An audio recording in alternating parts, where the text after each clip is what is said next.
कर्म प्रधान विश्व करी राखा, जो जस करई तस फल चाखा।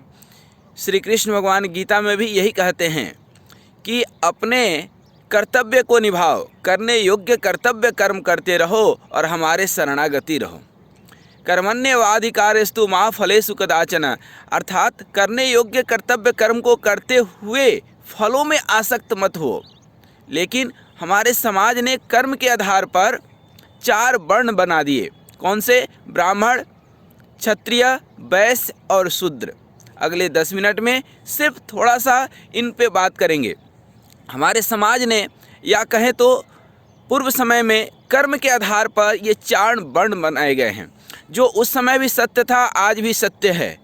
लेकिन लीपापोती होने के कारण समाज के कुछ जो है नीच बुद्धि के लोग, या कहें तो आयाती जो है बाहर से आकर के हम समाज को बांटने के लिए उसको जन्म के आधार पर उन्होंने निर्धारित कर दिया, जो कि पूरी तरह से गलत है। कहते हैं शूद्र, वैश्य, क्षत्रिय और ब्राह्मण, यह तो अपने जीवन में ही है। सभी संतों के, सभी विद्वानों के अपने अलग अलग भाव है। हमारे वेद, हमारे शास्त्र, हमारे समाज ने इन वर्णों को कर्म के आधार पर बांटा। जाति के आधार पर तो संविधान ने हमें बांट दिया कि जनरल है, ओबीसी है, एससी है, एसटी है, माइनॉरिटी है, ये है, वो है। ये तो संविधान ने बांटा है, लेकिन हमारे शास्त्रों ने ऐसा नहीं बांटा है, कर्म के आधार पर। और आज भी वह उतना ही सत्य है। मैं 2-3 उदाहरण से इसको जो है कोशिश करूँगा समझाने की। पहला तो ये है कि शूद्र व्यक्ति जब जन्म लेता है तो वह अज्ञानी रहता है। उसको सही और गलत में फ़र्क नहीं होता है, फूल और कांटे में फ़र्क नहीं होता है। उसको बीस या विष्टा या मिठाई में कोई फ़र्क नहीं, सब एक समान उसको लगता है। वह नंगे है कि कपड़े सहित, उसको कोई फ़र्क नहीं है। वह अवस्था शूद्र का है, अज्ञान का जो है अवस्था शूद्र का है। फिर समय के साथ वो बड़ा होता है, फिर उसको भोजन की चिंता होती है, क्योंकि अभी तक जब वो जो है निर्वस्त्र और निश्चल और ज्ञान अज्ञान से परे, मैं ये नहीं बोल सकता हूँ कि ज्ञानी है, ये भी नहीं बोल सकता हूँ अज्ञानी है, वो ज्ञान और अज्ञान दोनों से परे है। उस समय तक तो उसके माता और पिता उसके भोजन की व्यवस्था करते हैं, लेकिन एक समय के बाद उसे खुद व्यवस्था करनी पड़ती है, क्योंकि पेट तो है ना। तो पेट क्या हो गया? वैश्य, अर्थात उसको अब धन कमाने की आवश्यकता है। फिर जब धन कमाने की अपनी व्यवस्था हो जाती है, अपने परिवार की व्यवस्था हो जाती है, तब फिर वह उसकी सुरक्षा का अधिभार लेता है।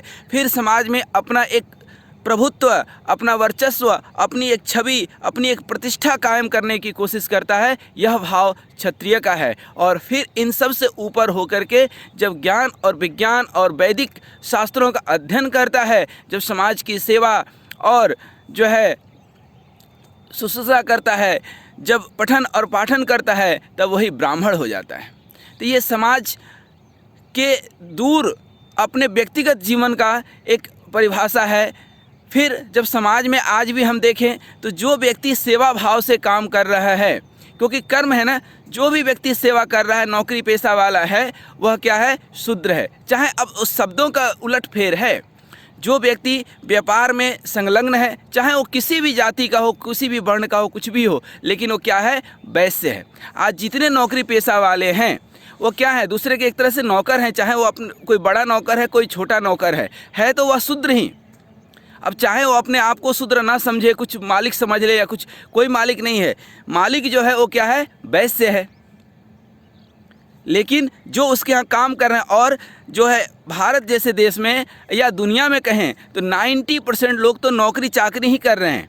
और ये नौकरी चाकरी अल्टीमेटली है नौकरी ही, सैलरीड पर्सन जो भी है तो नौकरी ही, और है वो शूद्र ही यदि शास्त्रों की भाषा में कहें तो।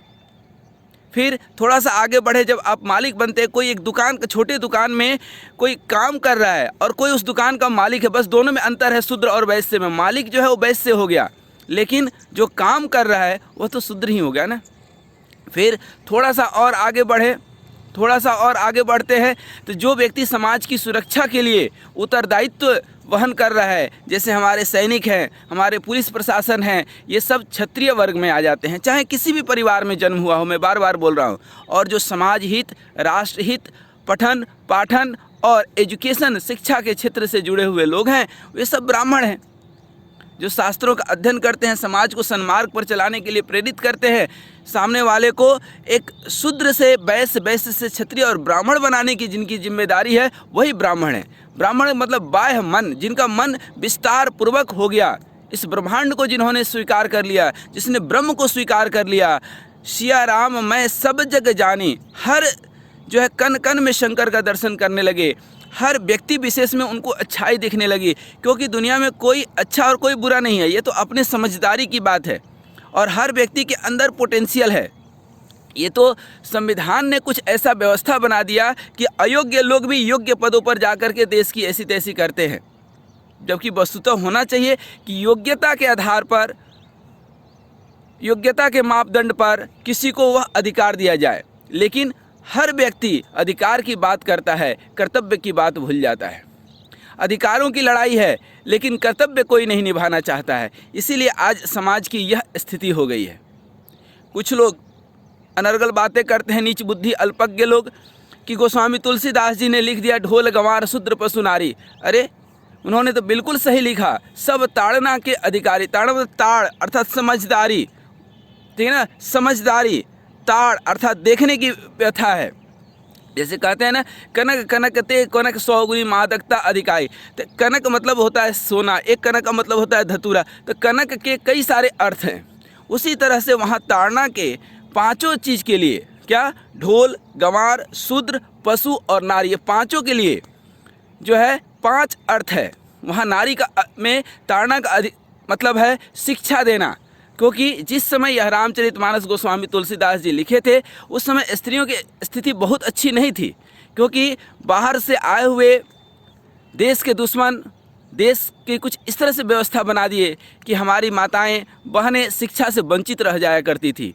तो उन्होंने उस चीज़ के लिए जो है वहाँ लिखा है कि हमारे समाज के नारी समुदाय को शिक्षा की ज़रूरत है, शिक्षित करने की ज़रूरत है। उसी तरह से ढोल का मतलब है कि समझदारी से आप बजाएंगे, एक लय के साथ बजाएंगे, एक ताल के साथ बजाएंगे तो सुमधुर आवाज़ देगा। जो गंवार है, जो अज्ञानी है, जो पढ़े लिखे नहीं हैं, उनको भी समझदारी से, उनको भी शिक्षा की ज़रूरत है। जो शूद्र समुदाय है, शूद्र मतलब सेवा भाव वाला, तो यदि किसी से सेवा लेना है तो उसका सम्मान भी करना अति आवश्यक है, उसको नीचे से ऊपर उठाना पड़ेगा। पशु अर्थात उसको भी समझदारी से, उसको भी शिक्षा से, एक ट्रेनिंग दे करके। आप देखिए, हाथी को भी एक छोटा बच्चा अंकुश में रख लेता है, अपने जो है इशारों पर उसको नचा लेता है। शेर को सर्कस में जो है इशारों पर लोग नचा लेते हैं। क्यों? क्योंकि उसको उस तरह से ट्रेनिंग दी गई है। तो चीज़ें बहुत सही लिखी गई है, लेकिन गलत लोग सही चीज़ पढ़ करके ही गलत ही उसका व्याख्या करेंगे, गलत चीज़ें ही लेंगे। तो हमारे समाज में कहीं भी जाति विशेष की नहीं है। और आप देखें ना, जाति विशेष की रहती तो माता सबरी के यहाँ भगवान श्री राम कैसे पधारते, वाल्मीकि जैसे व्यक्ति जो है रामायण कैसे लिखते, और रविदास जैसे संत कैसे होते। इसलिए यह जो है वर्ग विशेष, जाति विशेष का बांटने का काम हमारे संविधान का है, न कि हमारे शास्त्रों का है। शास्त्रों में तो स्पष्ट लिखा गया है कि कर्म प्रधान विश्व करी राखा। कर्म के आधार पर 4 वर्ण बांटे जा रहे हैं, और ये 4 वर्ण उस समय भी सत्य थे, आज भी सत्य है, और ये सदा सत्य रहेंगे। आज भी आप समाज में देखिए, यही 4 वर्ग तो है। एक नौकरी पेशा वाला वर्ग है, एक ऑनरशिप, एक मालिक वाला वर्ग है, और तीसरा वर्ग है सैनिक, प्रशासन, शासन से जुड़ा हुआ वर्ग जो समाज को सुरक्षा प्रदान करता है, और चौथा वर्ग है जो सेवा भाव से समाज हित के लिए, राष्ट्र हित के लिए पठन पाठन इत्यादि में लगा हुआ है। यही 4 वर्ण उस समय भी थे, आज भी है, और आने वाले समय में भी मुझे लगता है यही 4 वर्ण हैं। हाँ, अब समाज में कुछ कुंठित मानसिकता के लोग हैं, कुछ अल्पज्ञ लोग हैं, कुछ नीच बुद्धि के लोग हैं, जो प्रायः इसका गलत फायदा उठाते हैं।